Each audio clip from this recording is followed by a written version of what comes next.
Kravaller och våld drabbar nu återkommande både Sverige, Irak och Frankrike.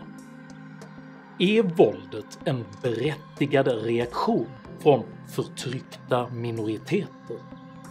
Bör Sverige anpassa sina lagar efter upprorsmakarnas krav?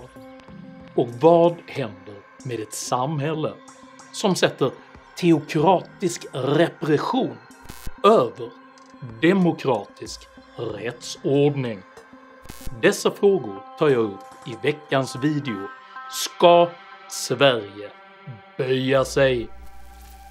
Nu i höst så går min superspektakulära scenshow Frihet på liv och död ut på turné. Vi kallar den halvt på skoj, halvt på allvar för en självbiografisk marknadsliberal musikal, och ni har garanterat aldrig sett någonting liknande. Biljetterna håller redan på att ta slut på flera orter i Sverige, så passa på att pausa videon här och boka din egen biljett medan de ännu finns kvar. Länk finns i videons beskrivning. Uppskattar du mina filmer så hjälper du mig att kunna fortsätta göra dem om du stöttar mig via något av betalningsalternativen här nedanför. Det är endast ert generösa och frivilliga stöd som gör min fortsatta videoproduktion möjlig. Så ett stort tack till alla de av er som bidrar.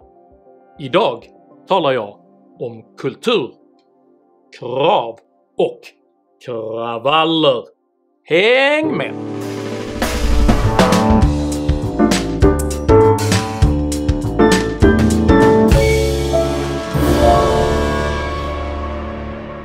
Ordet provokation är latin och består av delarna pro, som betyder för, och stammen vocare, vilket betyder att åkalla. En provokation kan således säga beskriva det beteende som föregår åkallandet av en meningsmotståndares reaktion.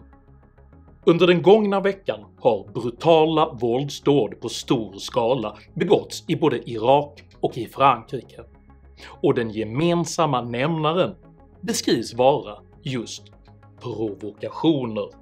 I det ena fallet gäller den uppfattade provokationen en koranbränning vid Medborgarplatsen i Stockholm, och i det andra fallet gäller provokationen dödligt övervåld i samband med att en yngling gjorde motstånd mot fransk polis. Så här såg det ut utanför den svenska ambassaden i Bagdad i eftermiddags.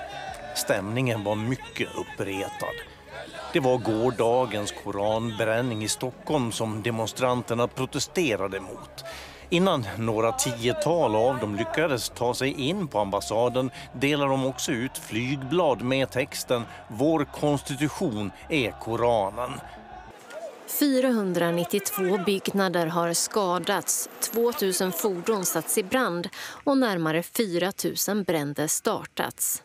Det är en dyster summering efter 3 dygn av oroligheter i Frankrike. Våldsamma reaktioner förekom även i den politiska retoriken, där både Turkiets utrikesminister och president fördömde demonstrationen och underkände koranbränningarnas yttrandefrihetsmässiga legitimitet. Turkiets utrikesminister fördömer koranbränningen som han kallar för vidrig och oacceptabel. Han skriver också att yttrandefriheten inte är en ursäkt. Müslümanların kutsallarına hakaret etmenin düşünce hürriyeti olmadığını, batılı kibir abidelerine eninde sonunda öğreteceğiz. نمیذاریم به مقدساتمون توهین بکنن. جوابش دندونشکنی بهشون خواهیم داد. Dessa aggressiva reaktioner framställs i svensk media som ett oundvikligt resultat av oansvariga provokationer. Vad är det som gör att protesterna blir så här starka? Ja, men den här koranbränningen har ju väckt enorm upprördhet. Att se de här bilderna kablas ut när svensk polis står och tittar på ses som att Sverige uppmuntrar och tillåter hat mot muslimer. Hur väntat är det att det skulle bli såna här reaktioner? Ja, det är ett självspelande piano när det blir koranbränningar som då får polisens tillstånd. Ordvalet är anmärkningsvärt eftersom beskrivningen av de våldsamma reaktionerna som ett självspelande piano indirekt faktiskt innebär ett kollektivt omyndigförklarande av den åsyftade demografin. Dessa deterministiska förklaringsmodeller speglar även reaktionerna på Sveriges förra uppmärksammade koranbränning, vilket ledde till storskaliga kravaller i många svenska städer under påsken 2022. Men vad tänker ni då om att så många poliser skadats så att man angripit och hotat svensk polis på det här sättet? Den som var skadad kanske inte håller med hela grejen, det är bara att det är hans jobb. Men fortfarande, han var där och skyddade en fel person. Tycker du det är rätt att starta ett sånt här våldsamt upplopp? Det är ju inte rätt, men det skulle inte startas om de inte skulle bränt Koranen. Man är arg på polisen som har givit tillstånd till den här demonstrationen. När vi pratar med människor i Rosengård är nästan alla upprörda över att polisen har gett Rasmus Paludan tillstånd att bränna Koranen i Malmö. Föreställningen att våld skulle vara en oundviklig konsekvens av provokationer reproduceras nu brett av både debattörer, medier och institutioner, och Sveriges Television beskriver konsekvent kravallerna som protester och våldsverkarna som demonstranter. Protesterna mot koranbränningen fortsätter. Eskalering av protester. Demonstranterna protesterade. Protesterna. Benägenheten att på detta sätt beskriva våldsverkarna som just demonstranter och kravallerna som protester skänker dem en legitimitet de inte förtjänar, vilken sedan förstärks av en serie handplockade intervjuer där allt från socioekonomiska faktorer till strukturell rasism beskrivs vara våldets orsak. People don't listen to us, we are voting, people don't listen to us, so even with that the police just killed a child, so people are getting hungry and burning things. It's totally understandable. Sometimes even the police officer in the streets tell us some racist stuff, so... Je ne saurais trop vous dire, je ne suis pas dans la tête des jeunes, mais c'est justifié. You can't have peace if you don't have justice. Dessa utvalda röster ger intryck av att våldet representerar en rättfärdig folklig resning mot en orättfärdig och auktoritär statsmakt. Denna framställning sker samtidigt som våldsverkarna skändar förintelsemonument med antisemitiska slagord, slår sönder katolska bokaffärer och trots att den välrenommerade morgontidningen Le Figaro rapporterar att 70% av fransmännen står bakom införandet av undantagstillstånd och att nära 60% är lojala med polisen. It's difficult to explain. People talk about riots, but for those of us who have to deal with it, they aren't riots, it's war. The people who are standing in front of us are there to kill us. They have Molotov cocktails, they have stones, they come to within 3 meters in front of us. They have enormous paving stones which they throw at us to try to kill us, not to play with us. They are there to kill us. Jag vill inte använda ordet motdemonstrant, för att är man demonstrant så har man något budskap. Här har man inget budskap, utan här var det bara för att skada polis. Vad sa de här människorna när ni pratade med dem? Jag tror inte vi ska säga det i tv, det var mest glåpord faktiskt. Inget av detta hindrar dock skribenten och författaren Alexandra Pascalidou från att beskriva våldsdåden som ett tecken på djup polarisering och förtroendekris. För att i nästa andetag påminna om att begreppet barbari i själva verket syftar på oss i den europeiska kulturen. På samma tema lägger den eldfängda krigskorrespondenten Magda Gad ansvaret för våldet på den västerländska kulturen och inskärper att ord som brutalt bäst beskriver det europeiska kolonialväldet. Juristen och författaren Joakim Sander fastslår på samma linje att samhället behöver omstörtas i perioder för att orättvisorna ska komma i dagen, vilka enligt egen utsago alltså utgörs av fattigdom, institutionaliserad rasism, repression och övervåld. Sammantaget implicerar denna hållning att det är den västerländska kulturen som bär ansvaret för våldsverkarnas beteende och att Europa därför ödmjukt bör foga sig efter deras krav, vilket nu hörsammas av allt fler demokratiska institutioner. Sveriges ambassad i Irak har publicerat en ursäkt på sin Twitter där man tar avstånd från händelsen och skriver att koranbränningen inte reflekterar den svenska regeringens åsikt. Pope Francis has expressed his anger and disgust over the burning of the Quran in Stockholm, Sweden. The United Nations Human Rights Council will hold an urgent debate to, quote-unquote, discuss the alarming rise in premeditated and public acts of religious hatred as manifested by current desecration of the Holy Quran. Yttrandefriheten är inte oändlig, den är begränsad. Du får inte stå och hajla här nere i Almedalen. Men om samma person lindar in en koran i bacon och bränner upp den på muslimernas heligaste dag, då får du polisskydd. Är det där vi drar gränsen för yttrandefriheten? Är det precis där den ska gå? Har vi verkligen tänkt igenom det här? Eller är det så att vi också ska skydda den muslimska minoriteten?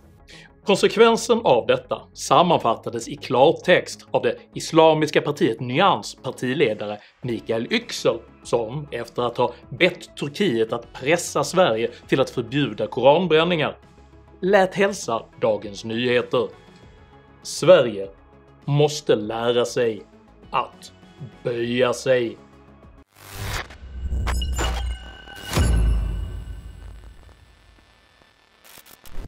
Kraven på att Sverige ska böja sig visar att konflikten aldrig har handlat om vare sig religion eller om rättvisa, utan uttrycker en kollision mellan två diametralt olika sociokulturella system. Den västerländska liberala demokratin vilar på tolerans, där konflikter mellan medborgare hanteras av rättssystemet och där individuellt våldsutövande är brottsligt. Oavsett hur starka känslor någon än må ha rörande polisvåld, religiösa provokationer eller till och med klimatkrisen, så måste dessa kanaliseras till fredliga uttryck så att de kan granskas, debatteras och i demokratisk ordning påverka hur vi tillsammans organiserar vårt samhälle. Denna fredliga ordning vilar på medborgarnas förmåga till rationell impulskontroll, vilket inom psykologin beskrivs som förmågan att kontrollera tillfälliga impulser, ingivelser eller starka behov som kan sätta omdömesförmågan ur spel. Socialpsykologiska experiment, som till exempel det berömda marshmallow-testet, har återkommande påvisat sambandet mellan förmågan att kontrollera sina reaktioner och framgång i allt från valet av livspartner till karriärutveckling. Förmågan att på detta sätt kunna kontrollera sina reaktioner ligger således till grund för hela den moderna civilisationens välstånd och samarbetsförmåga, där självbehärskning och impulskontroll är fundamentala för att kunna skörda större framgångar i det långa loppet. Föreställningen att provokationer oundvikligen orsakar vissa typer av reaktioner och att provokationerna därför måste förbjudas uttrycker inte bara en primitiv form av determinism. Det är även en hållning som står i direkt konflikt med den liberala demokratins krav på medborgerlig tolerans av de uttryck de själva inte håller med om. Att samma vänster som konsekvent utmålar stillsamma synpunkter på icke-binära lucior och biblioteksdragshower som allvarliga demokratihot samtidigt är beredda att ge efter för auktoritära teokraters krav på blasfemilagar uttrycker ett groteskt hyckleri. Denna hållning har ingenting med progressiv tolerans att göra, utan står tvärt emot i direkt konflikt med hela den liberala demokratins själva kärnvärde, vilket uttrycktes av filosofen Karl Popper redan 1945. Om vi utsträcker obegränsad tolerans även till de intoleranta och inte är beredda att försvara det toleranta samhället mot de intolerantas angrepp, då kommer de toleranta att förgöras och toleransen med dem. Att 57 huvudsakligen odemokratiska muslimska stater nu kräver inskränkningar av svensk yttrandefrihet är inget som helst skäl till att ge efter, snarare tvärtom. Iraks president kallade Sveriges agerande oansvarigt och sa att det här är ett brott som kränker människors tro. En muslimsk samarbetsorganisation med 57 länder ska mötas nästa vecka i Saudiarabien då, med anledning av koranbränningen i Sverige för att diskutera vilka åtgärder de ska vidta. Att i detta läge ge efter för teokratiska krav, för våldsdåd och för odemokratiska påtryckningar är inte ett uttryck för tolerant hänsyn, utan stärker endast bilden av att våld och hot fungerar för att få sin vilja igenom i Sverige. Och just denna dilettantismens signal gavs under påskupproren 2022. Det var en övermäktig uppgift. De slutade aldrig. Det tog aldrig slut. Och hade någon kollega fastnat eller ramlat där någonstans så jag är helt säker på att den hade blivit stenad till döds. Det var många som reagerade starkt över att polisen backade undan när våldet eskalerade i Skäggetorp. Vad säger du till dem som känner sig svikna av polisen? Det var ett aktivt beslut som fattades där och då utifrån den lägesbild som vi hade. Och ibland så kan det vara klokt att inta ett defensivt förhållningssätt för att inte våldet ska eskalera ytterligare. Alltså situationen var så pass kaotisk på platsen att vi bedömde som att det var säkrare att vi drog oss undan där för att det inte skulle själva skador skulle ske i själva Skäggetorp.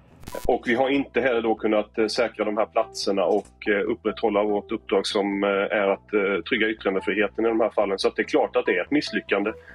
Detta följdes så sent som i februari i år av ett polisiärt beslut att endast Koranen ska skyddas från att brännas, men inga andra heliga skrifter. Beslutet motiverades med att koranbränningar driver fram hot mot Sverige som polisen har svårt att hantera. Jag tycker inte att polisen har lagstöd för den här åtgärden. Här handlar det om våra grundläggande fri- och rättigheter. Att hänvisa till att det här kan skapa oro i utlandet etc. Det håller liksom inte. Man pratar om att det skapar hot mot Sverige då? Ja, men det är ett så abstrakt hot som de säger här också. Så det är liksom, kan inte ligga till grund för att man begränsar en fri- och rättighet. Vi har en grundlag som faktiskt säger att man får begränsa våra grundlagsfästa fri- och rättigheter med hänsyn till rikets säkerhet. Vi har en grundlag som gör att vi får både göra handlingar och yttra oss, men just nu är det här potentiellt sett väldigt, väldigt farligt. Denna argumentation för muslimsk särbehandling är usel. För den demokrati som inte längre kan upprätthålla sina egna liberala lagar mot auktoritärt hot om våld är i egentlig mening inte längre en fungerande stat alls. Tack och lov så upphävdes polisens beslut i förvaltningsrätten i april i år, där man fastslog att polisen inte har rätt att neka tillstånd för allmän sammankomst. Denna video försvarar inte koranbränningar i sig. Den kritiserar inte heller islam eller muslimer. Den kritiserar däremot föreställningen att yttrandefriheten måste inskränkas för att undvika muslimskt våld. Den kritiserar även den agensberövande föreställningen att provokationer oundvikligen utlöser reaktioner som ett självspelande piano. Ja, det är ett självspelande piano när det blir koranbränningar. Och den kritiserar ambitionen att teokratiska ideal bör överordnas demokratiska ideal. I en modern liberal demokrati går det inte att ta en vuxen person som får psykbryt av barnsliga smädelser på allvar. I vår kultur betraktas detta som barnsligt, som ovärdigt och som oförenligt med ett modernt, civiliserat samhälle. Föreställningen att dessa individer tror sig kunna ge igen genom att bränna den svenska flaggan eller andra typer av symboler visar precis hur impotent denna gammaltestamentliga logik är inför en modern liberal demokrati. Som svar på koranbränningen i Stockholm i förrgår så brändes den svenska flaggan nära Sveriges ambassad i Bagdad. Hur hade det känts om vi hade bränt Bibeln eller någon annan helig bok? Och jag kan berätta exakt hur det känns när någon bränner den svenska flaggan eller för den delen Bibeln. Det känns som att den som gör det är en patetisk clown. Vilket är precis vad varje civiliserad människa bör känna när någon ägnar sig åt barnsliga och betydelselösa provokationer. Det enda man kan bränna som provocerar svenskar är fossila bränslen. Och inte ens då skulle någon göra speciellt mycket mer än att möjligen klistra fast sig själv på någon konstig plats och sedan göra ett självförhärligande inlägg på Instagram. Jag är limmad! Och till den som inte ens kan tolerera de allra barnsligaste av provokationer utan att tillgripa våld eller skrika på förbud, så vill jag passa på att rekommendera T.E. Lawrence självbiografiska bok Vishetens 7 pelare. Mästerligt gestaltad av Peter O'Toole i filmen Lawrence av Arabien. So long will they be a little people, a silly people, greedy, barbarous and cruel, as you are. För det finns inget ädelt, det finns inget tolerant och det finns inget progressivt i att relativisera denna kulturkonflikt som ytterst endast ger västvärlden 2 val. Att vägra tolerera de intolerantas krav eller att böja sig för dem och låta det toleranta samhället gå under. Om du uppskattade innehållet i denna video så hjälper det mycket om du delar den med dina vänner och kanske till och med stöttar mitt arbete via något av betalningsalternativen här nedanför. Dela även gärna med dig av dina egna åsikter och erfarenheter i kommentarsfältet här nedanför, men jag ber dig att alltid vara artig. Jag accepterar inte aggression, personpåhopp eller rasism i mina idédrivna kommentarsfält. Tack för att du som kommenterar respekterar detta. Jag heter Henrik Jönsson och jag sätter demokratisk rättsordning före teokratisk repression. Tack för mig och tack för att du har lyssnat.